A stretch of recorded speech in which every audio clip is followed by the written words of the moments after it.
The Banach Contraction theorem, or the fixed point theorem, Banach fixed point theorem, appeared the first time in 1922. It's an old theorem that has been known before in different forms, but the actual form that we teach in any function analysis course is the one that is known as the Banach Contraction principle. And as I said, it appeared in 1922, published by Banach. So in order for us to set the stage, let us start first by some basic definitions. So we take let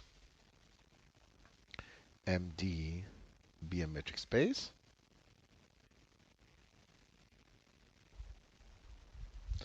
And let's take a map. Let T be a function defined on M. We'll say that T is a contraction,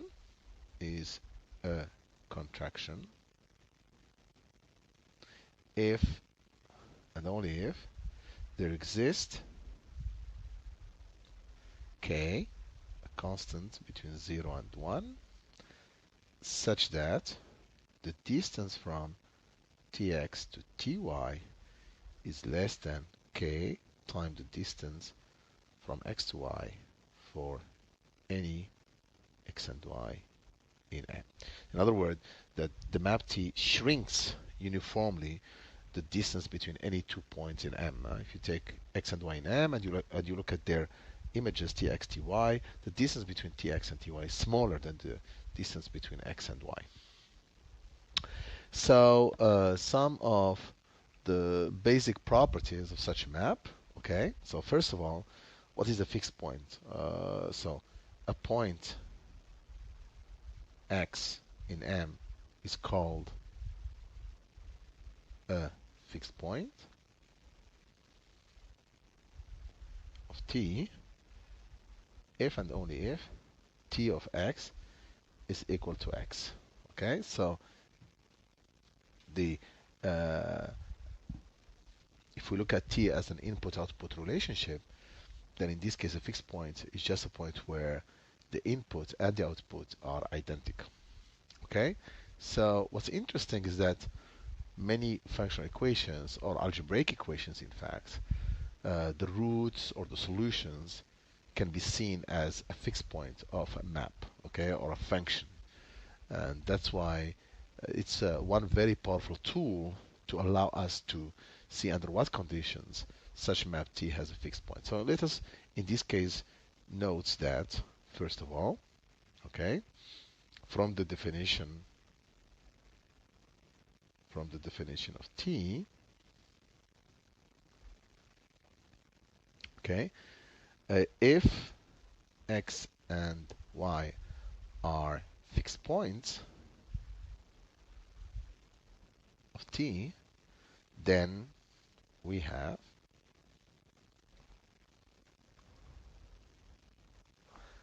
d of x, y equal the distance from Tx to y, because Tx equal to x and Ty is equal to y, and because T is a contraction, it's less than certain constant k that depends on T times the distance from x to y. And since k is less than 1,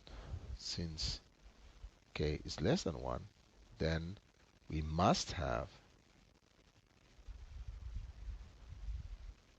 the distance from x to y equals 0, or x equal y. So what does it mean this? It means that T has at most one fixed point. It can't have more than one fixed point.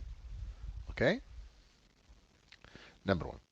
Number two, okay, we also have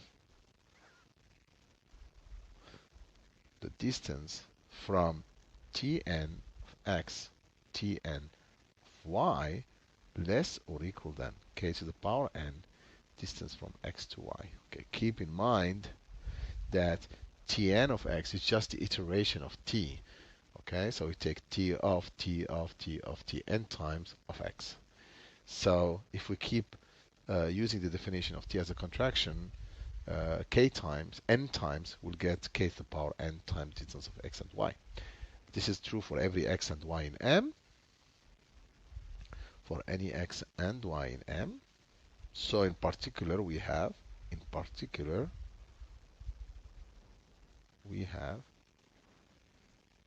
the distance from Tn of x, Tn plus 1 of x, less than the distance from x to y.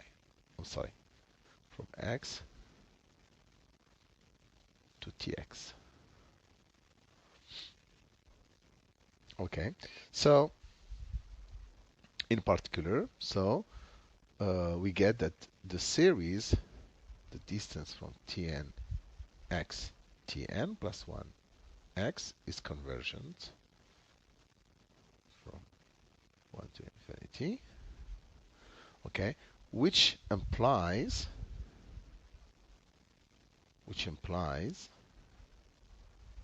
that the sequence Tnx is Cauchy. Indeed.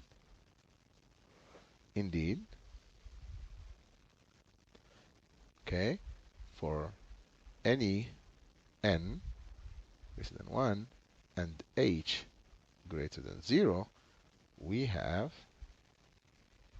the distance from Tn plus h of x, Tn of x less or equal than the sigma of Tn plus k plus 1 of x, Tn plus k of x, k goes, I'm sorry, not k, because we already used k, so we need to remove k. So we need to use a different symbol. So let's use I.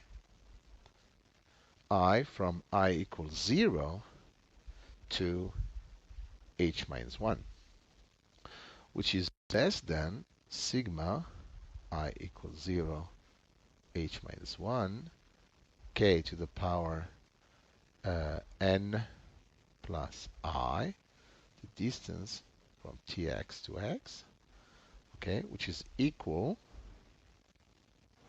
k to the power n, 1 minus k to the power h over 1 minus k, distance from x to tx, which implies, okay,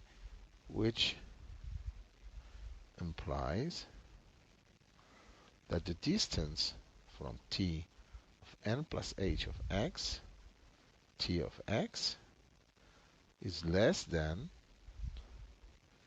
k to the power n, 1 minus k, the distance from x to tx.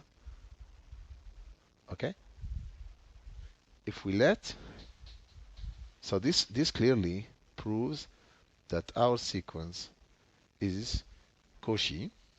So here, clearly, since k to the power n goes, since k to n converges to 0, this is a sequence of real numbers, k is less than 1, converges to 0, we get, oh, I'm sorry, there was a mistake here, there is an n missing. We get, again, Tn of x is a Cauchy sequence.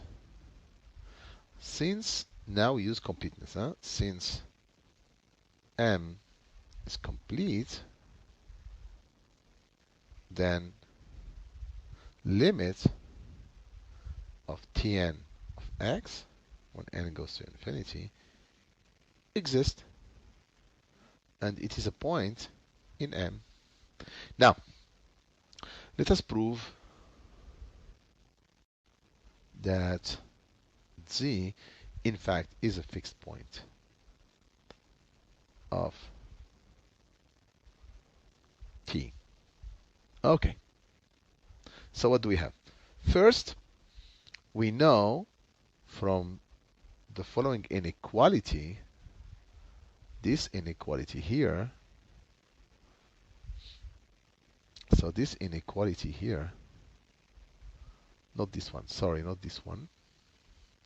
Let's go up, up, this one.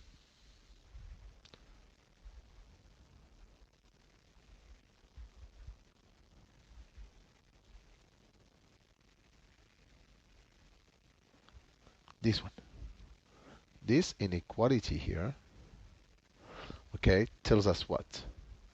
That if we let h go, this h here, go to infinity, okay, we get,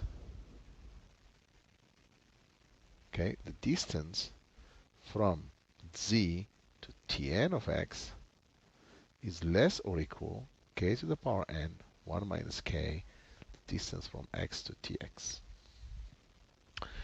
Moreover, okay, we have the distance from Tn plus 1 of x to T of z is less or equal than k d of z Tn x. Okay, so if we let n go to infinity, then we have, okay, we have limit of the distance of Tn plus 1 x t of z equals 0 when n goes to infinity. Okay, and since Tn plus 1 of x also goes to z, the uniqueness of the limit, the uniqueness of the limit gives z equal t of z. So z is a fixed point. So what are the, and we know from previously, we have seen that t cannot have more than one fixed point. Okay, so this tells us what? That for any x in M, okay, the limit of Tn of x is the only fixed point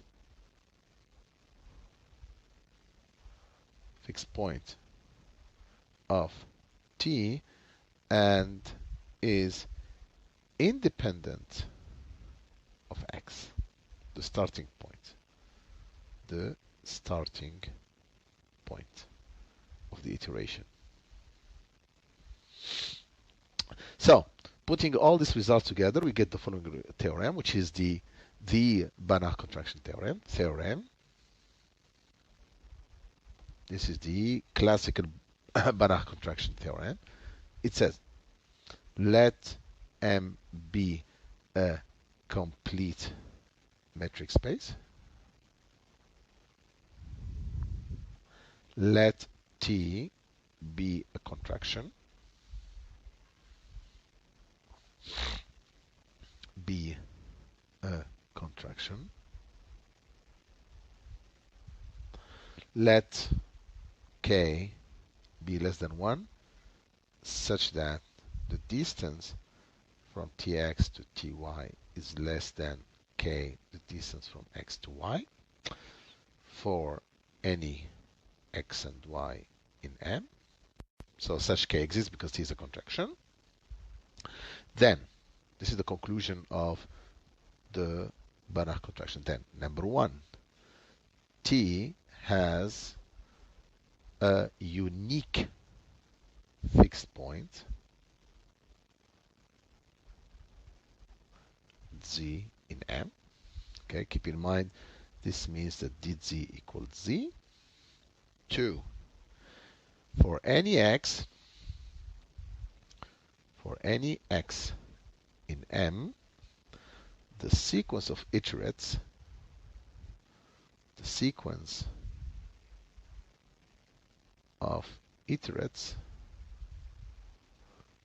Tn of x converges to z. Moreover, we have the distance from Tn x to z is less than k to the n 1 minus k, the distance from x to tx. So, in other words, you have an existence, there exists a fixed point. You have uniqueness, it's unique.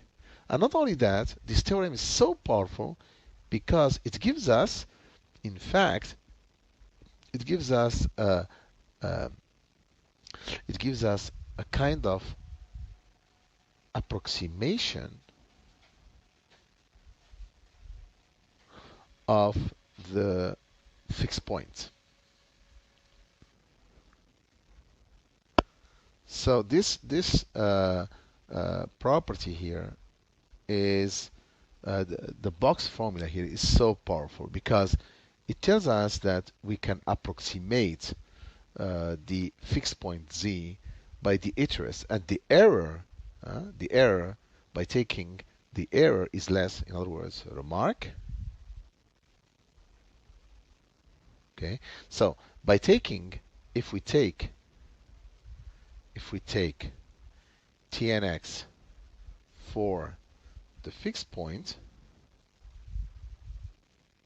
z, we commit an error. So the error is, by doing this, the error is equal to the distance from tnx to z, but we don't know the fixed point, and therefore we don't know the error, but we know that it's going to be less than kn over 1 minus k x tx. So we know k from t, okay, and we know n, and we know again the point x and tx. Therefore, we know an upper bound of the error. So it tells you how close you are to the fixed point. So it's a very powerful result. It's not just that you do have a fixed point, but there is a way of approximating this fixed point. So if you don't know it, you can use the iteration of any point, any starting point, and get the fixed point. It's really beautiful.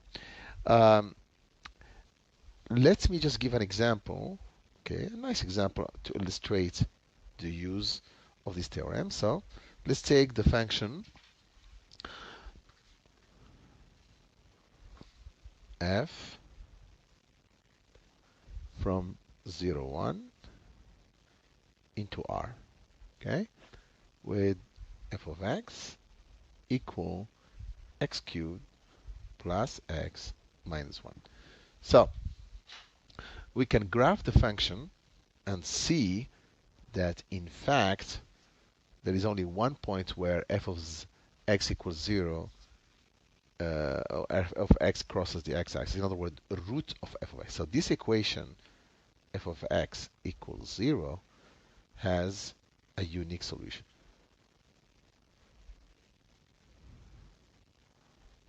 Okay, but this is a cubic equation. It's very hard to solve. Is there any way we can approximate it? So first of all, note that, okay, f of 0 equal minus 1.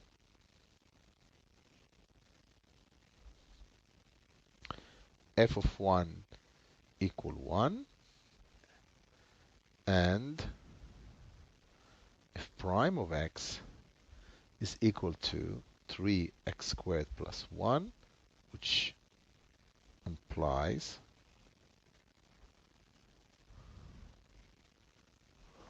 f prime of x between 1 and 4. Now, set g of x to be equal to x minus 1/4 f of x. Then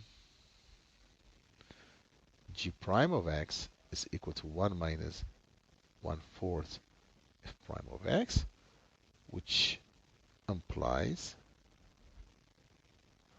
g prime of x between 0 and 1 minus 1/4 equal 3/4. Great. Now, g of 0, so g is going to be increasing, but g of 0 is going to be equal to minus f of 0 over 4, because it's minus 1, f of 0 is minus 1, so it's going to be 1/4. and g of 1 is equal to 1 minus 1/4, which is 3/4. So g, in fact, goes from 0, 1 inside 1/4, 3/4, which is a subset of 0, 1. Okay, so g goes from 0, 1 into 0, 1. So 0, 1 is a closed subset of R, which is complete. Therefore, 0, 1 is complete. In fact, it's even compact. And if we use the mean value theorem,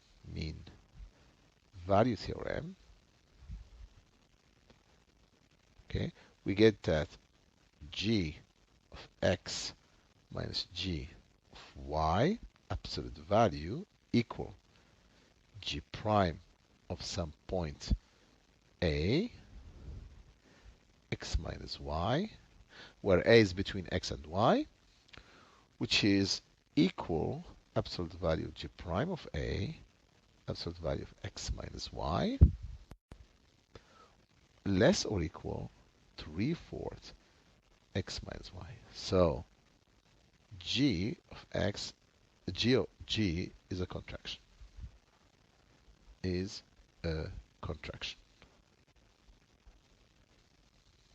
So g from the Banach contraction principle has a unique fixed point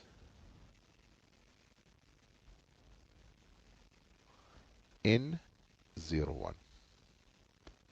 Great. Note that g of x equal x if and only if f of x equals 0.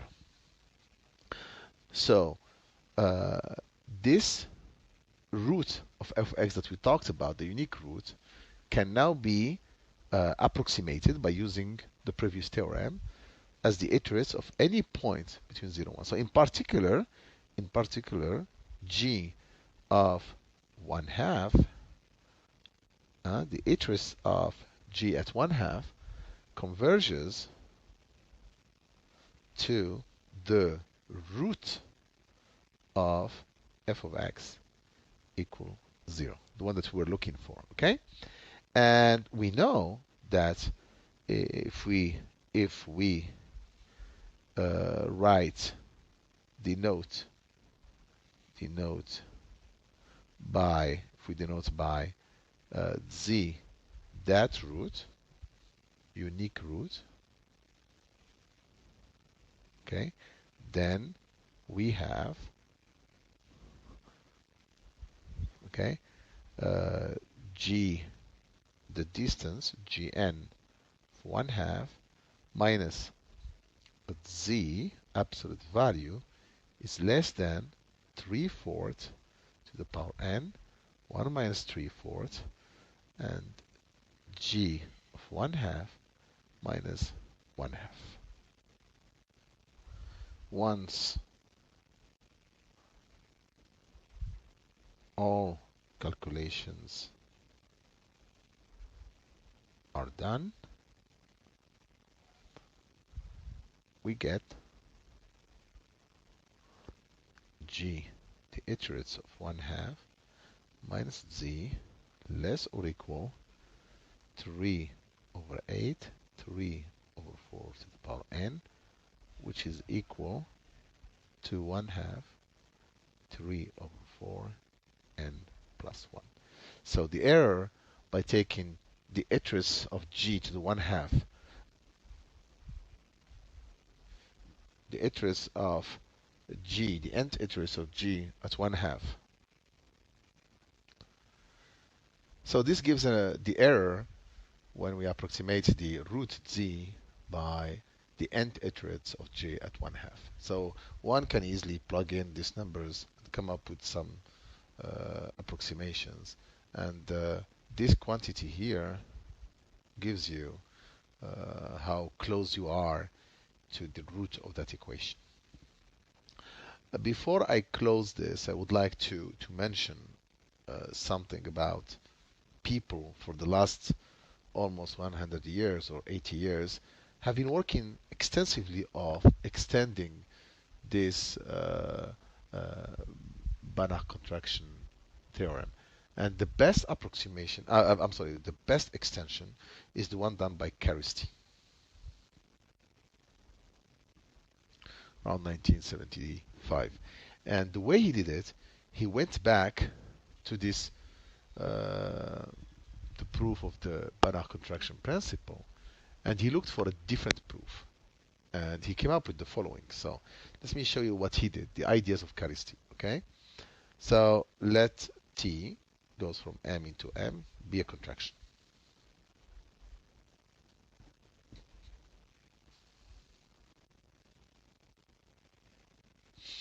So there exists K less than 1 such that the distance from Tx to Ty is less or equal than K, the distance from X to Y. Okay? For any X and Y in M. In particular, we have the distance from X to Tx, Tx to T squared X is less than K, the distance from X to Tx. So what he did, very simple steps, but of course these simple steps led him to discover a major theorem, beautiful theorem. So if we go and we add xtx to both sides,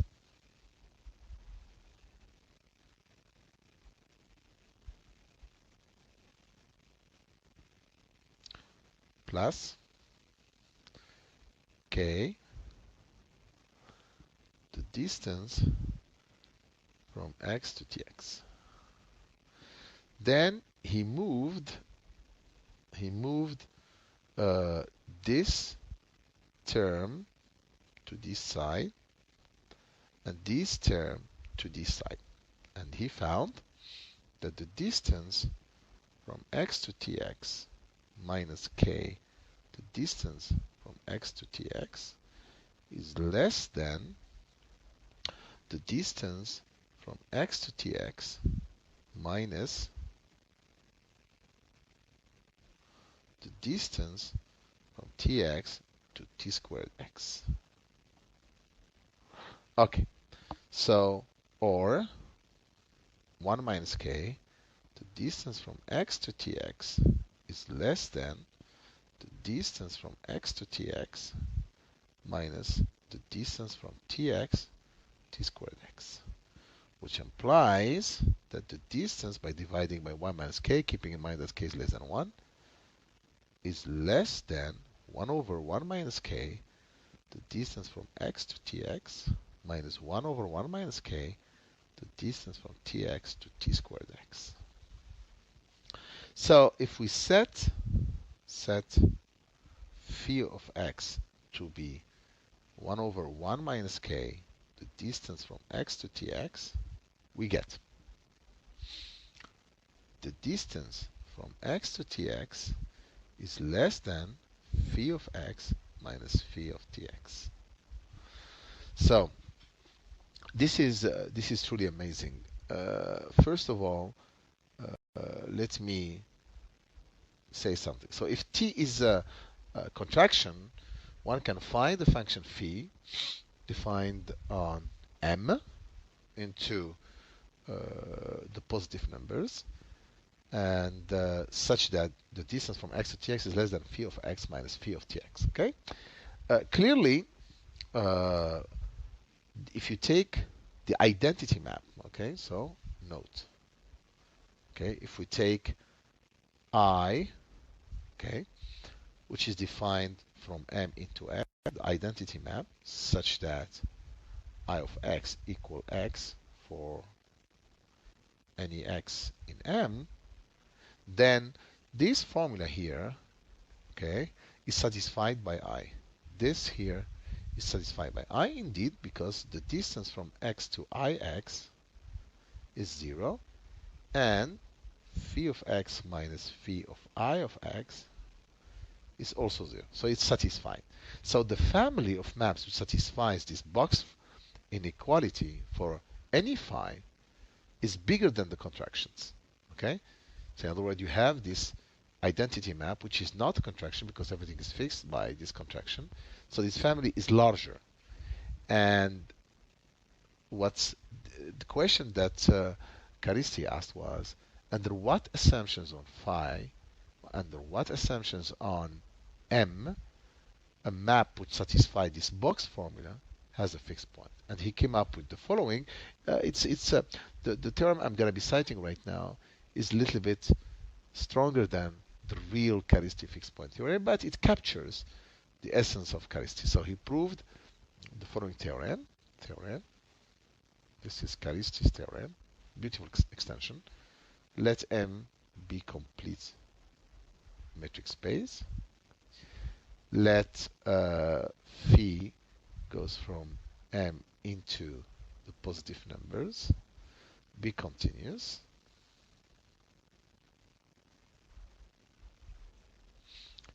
Okay. Let T be a map, self-map of M, such that the distance from x to tx is less than phi of x minus phi of tx. Then t has a fixed point. Note that the fixed point is not unique. So we lost unicity or the uniqueness of the fixed point in the Banach contraction principle. Okay? Number one. Number two, the iterates of t are still behaves nicely, but they will not lead to a fixed point. They don't have the iterates which converges to a fixed point. So the proof of this theorem is a little bit more complicated than the proof of the Banach contraction principle. And also we lost, of course, the error, the approximation, and so on and so forth. I hope you enjoyed this lecture, and thank you very much.